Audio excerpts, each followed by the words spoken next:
Our today's topic of discussion is intercalation chemistry.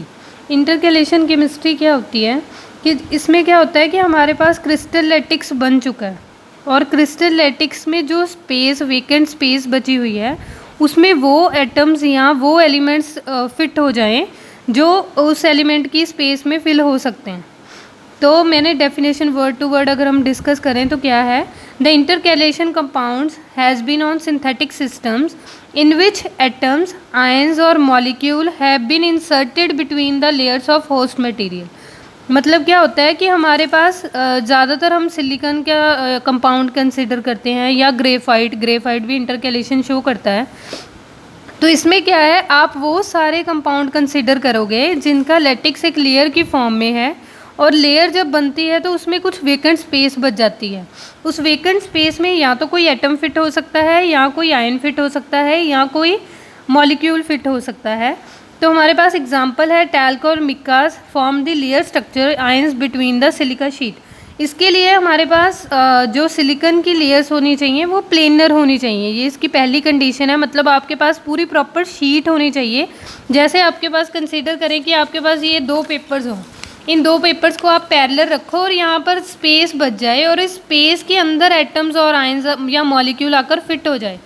तो इससे क्या होगा, इनमें कैसी करैक्टरिस्टिक कैसी होती है कि ये वाले मॉलिक्यूल्स बहुत जल्दी अपने सिस्टम को लीव करके चल जाते हैं। जैसे ही आप इन्हें कोई टेम्परेचर प्रोवाइड करते हो, रूम टेम्परेचर के अलावा थोड़ी सी भी हीट, ये सारे के सारे इंटरकैलेटेड जो हमारे पास आयंस फिट हुए हैं ये हमारे सिस्टम के को लीव करके चले जाते हैं। दैट मीन्स इनका इंट्रैक्शन होता है लेकिन इनका कोई स्ट्रॉन्ग बॉन्डिंग फॉर्मेशन नहीं होता। तो हमारे पास जो सेकेंड अनदर एग्जांपल है सोडियम बिटैलमीना, वहाँ पर सोडियम आयंस फिट होते हैं in between the spinel layers of beta alumina sheets. हमारे पास एग्जांपल क्या है, एल्यूमिना की जो शीट्स होती हैं उसके अंदर स्पेस की वजह से वहाँ पर कौन सा आयन फिट हो जाता है, सोडियम आयंस। ये आयंस ऐसे होने चाहिए कि ये सिस्टम के अंदर लेयर के अंदर फ्रीली मूव भी कर ले।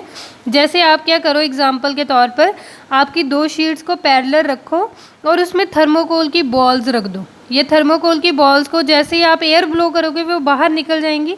मतलब उन थर्मोकोल बॉल्स को आपने पेपर्स के साथ पेस्ट भी नहीं किया हुआ पर आपने अपनी लेयर के अंदर उसे होल्ड भी किया हुआ है। तो बस ऐसी ही प्रॉपर्टी होती है इंटरकैलेशन कंपाउंड्स की। तो इससे क्या होता है, जब हमारे आयंस इसके बीच में होते हैं तो हमारी लेयर्स की कंडक्टिविटी इंक्रीज़ कर जाती है। जैसे अगर हमारा आयन उन लेयर्स के बीच आके फिट हो गया, तो जैसे अभी हमारे पास ये दो लेयर्स थी, इनमें आपस में गैप होने की वजह से हम इसे गुड कंडक्टर नहीं बोल सकते थे। लेकिन अगर यहाँ पर सपोज करो पोटाशियम का आयन आकर फिट हो गया तो क्या होगा, अब यहाँ से चार्ज यहाँ पर ट्रांसफ़र होगा और यहाँ से चार्ज यहाँ पर ट्रांसफ़र होगा। ऐसे पूरे लैटिक्स में अगर हमारे पोटाशियम आयन फिट हो गया या कोई भी आयन फिट हो गया जिसकी कंडक्टेंस है, तो फिर क्या होगा, पूरा चार्ज पास ऑन हो जाएगा और वो मटेरियल हम उसे गुड कंडक्टर की तरह क्या कर सकते हैं, यूज़ कर सकते हैं। इसलिए इंटरकैलेशन प्रॉपर्टी हम मैक्सिमम उन्हीं केसेस में यूज़ करते हैं जब हमने किसी भी लेयर को जो नॉन कंडक्टर है उसे कंडक्टर में चेंज करना है। तो एग्जांपल के तौर पे मैंने क्या लिया हुआ है, यहाँ पर सिलिकॉन की शीट है और एक शीट यहाँ पर है। ये सिलिकेट के जो हमारे पास सिलिकेट के टाइप्स होती हैं उसमें से एक टाइप की मैंने शीट ली हुई है, वो प्लेनर है। जैसे हमारे पास ये तो मेरे दो हाथ हैं, वैसे हमारे पास ये शीट्स हैं। एक शीट यहाँ पर है, एक शीट यहाँ पर है। बीच में जो स्पेस है वहाँ पर हमने अपना कोई आयन फिट किया है। वो आयन वो होगा जो इस साइज़ के अकॉर्डिंग होगा। मतलब वो ऐसा भी नहीं होना चाहिए कि टाइटली लॉक कर दे, वेकेंट स्पेस को बिल्कुल बंद कर दे। ऐसा भी नहीं होना चाहिए कि मैं उसे हल्का सा टेम्परेचर दूं और वो डिफ्यूज़ कर जाए। मतलब साइज़ का एप्रोप्रिएट सिलेक्शन ज़रूरी है। तो हमारे पास ये शीट बन गई।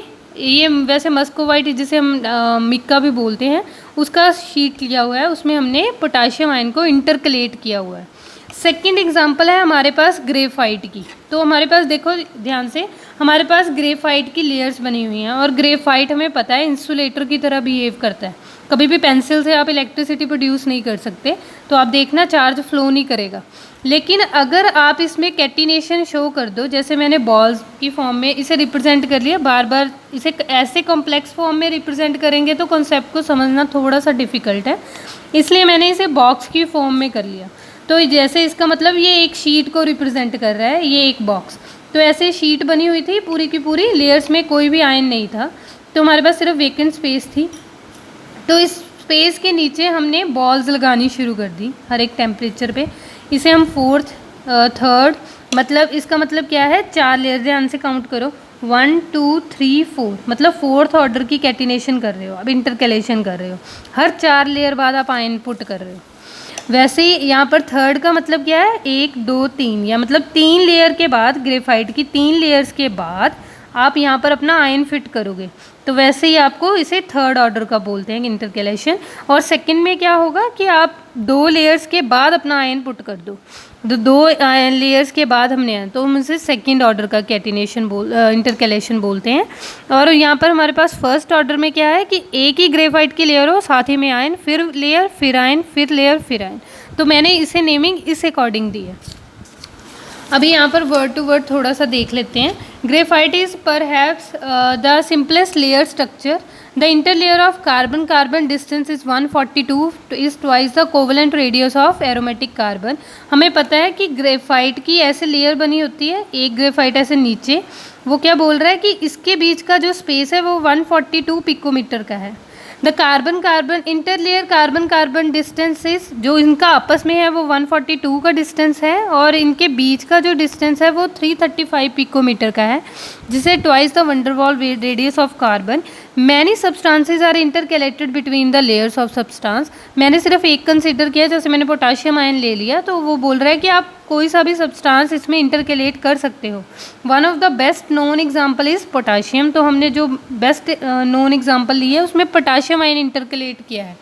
तो इसमें क्या है, हमारे पास फॉर्मूला क्या है, C8K का, that is first stage compound. उसके बाद हम इसे जनरल फार्मूला C12N K का कंपाउंड बोल देते हैं। वैसे ही N432, मतलब 4 लेयर के बाद, 3 लेयर के बाद, 2 लेयर के बाद। और upon intercalation the graphite layers move apart. तो जैसे ही हमारा पोटेशियम आयन वहाँ पर फिट होगा, ग्रेफाइट लेयर्स थोड़ी सी और दूर हो जाएंगी। चाहे हमारे पास पोटेशियम का जो डायमीटर है वो 304 है, यानी कि वो इसमें ईजिली कैलेट कर सकता है। इसका 335 है और 304 का आयन ईजिली फिट हो सकता है। फिर भी जैसे ही पोटेशियम आयन आता है थोड़ा सा बॉन्ड वीक हो जाता है। तो हमारे पास जैसे ही पोटेशियम इसमें इंट्रोड्यूस होगा तो हमारे पास ये किस प्रॉपर्टी को शो करने लग जाएगा, good conductor of electricity. That means in potassium ion या intercalate the electron in conduction band can carry the current directly. तो हमारे पास नेक्स्ट टॉपिक है one dimensional conductor. One dimensional conductor क्या होता है, जैसे अब तक हम जितने भी लैटिक्स पढ़ते आ रहे हैं वो 3 डायमेंशनल होते हैं, मतलब हम उन्हें कॉपी में लिखते ज़रूर हैं लेकिन उनका अरेंजमेंट 3 डायमेंशन में होता है। यानी कि जैसे हमारे पास अपनी बुक्स या कोई भी आप 3 डायमेंशनल चीज़ कंसिडर कर लो, लेकिन ये वाले कंडक्टर्स क्या हैं, 1 डायमेंशनल। जैसे नोटबुक में दिखेंगे वैसे ही एक्चुअल में होते हैं, पतली शीट की तरह। तो हमारे पास it is composed of atom to non metals. ज़्यादातर 1 डायमेंशनल कंडक्टर की प्रॉपर्टी कौन शो करता है, सल्फर नाइट्रोजन का हेट्रो चेन शो करता है। ये भी हमारे पास हेट्रोकैटिनेशन की एक टाइप है, इसमें ये एग्जांपल भी आप कंसिडर कर सकते हो। S4N4 इसे प्रिपेयर कैसे करते हैं कि हम S4N4 का क्रिस्टल लेते हैं, उसे 220 डिग्री सेल्सियस पर जब हम सिल्वर वूल के ऊपर वैक्यूम लाइन के ऊपर पंप करते हैं तो it polymerise slowly to lustre green material. तो ये S2N2 में चेंज हो जाता है। फर्दर इसे हम और भी SNX की तरह पॉलीमराइज कर सकते हैं। तो हमारे पास sulphur nitrogen bond is in the starting material है बॉन्ड ऑर्डर 1.5, बॉन्ड लेंथ इतनी होती है, intermediate between single and double bond. तो हमारे पास जो 1 डायमेंशनल कंडक्टर होता है उसमें ये बता रहा है कि सल्फर नाइट्रोजन का बॉन्ड लेंथ कैसा होता है, बॉन्ड ऑर्डर कैसा होगा, पार्शियल सिंगल और डबल बॉन्ड के बीच का होता है। तो हमारे पास स्ट्रक्चर डायग्राम कुछ इस तरह से होती है। सल्फर नाइट्रोजन का 1 डायमेंशनल, नीचे ही हमारे पास सेकेंड लेयर भी ऐसे ही चल रही है, तो वो सल्फर की वैसे ही हमने इंट्रैक्शन दिखाई है जिसे हम वॉन्डर वाली इंट्रैक्शन भी बोल देते हैं। तो यहाँ पर हम इसे प्रिपेयर कैसे करते हैं, सबसे पहले मैंने बोला था कि हमने S2N2 को क्रिस्टलाइज करना है। S2N2 का हमने स्ट्रक्चर ले लिया। अब सबसे पहले देखो यहाँ पर सल्फर पर एक अनपेयर्ड इलेक्ट्रॉन होता है, तो अब हमने क्या किया, इस बॉन्ड में 2 इलेक्ट्रॉन्स हैं, एक इलेक्ट्रॉन सल्फर को दे दिया, एक नाइट्रोजन को दे दिया। दैट इज़ होमोलिटिक क्लीवेज की हुई है। होमोलिटिक क्लीवेज में क्या होता है, बराबर से शेयरिंग हो गई। अब ये नाइट्रोजन क्या, नाइट्रोजन ज़्यादा इलेक्ट्रोनेगेटिव है और फ्री इलेक्ट्रॉन भी है, तो इसलिए ये क्या करेगा, सेकंड चेन को डिस्टर्ब करेगा, यानी कि सल्फर और नाइट्रोजन के बॉन्ड में से इलेक्ट्रॉन क्या कर लेगा, अब्स्ट्रैक्ट कर लेगा। इसका मतलब ये वाली चेन भी क्या हो गई, क्लीव हो गई। ऐसे इसमें फिर से एक अनपेयर्ड इलेक्ट्रॉन आ जाएगा और ये सोन अगले मॉलिक्यूल में से इसे अब्स्ट्रैक्ट करके हमारे पास किस तरह से 3 चेन का सल्फर नाइट्रोजन 1 डायमेंशनल कंडक्टर क्या हो गया, क्रिएट हो गया। इसे आप SNX तक पोलीमराइज क्या कर सकते हो, क्योंकि हमारे पास लास्ट में फिर से नाइट्रोजन का रेडिकल है। अगर आप एक मॉलिक्यूल और शो करेंगे फिर से, इसका मतलब आप इस चेन को कितना मर्जी लंबा कर सकते हो।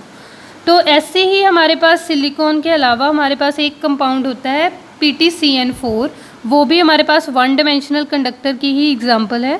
ज़्यादातर हम सल्फर नाइट्रोजन के बारे में ही एक्सप्लेन करते हैं। Thank you.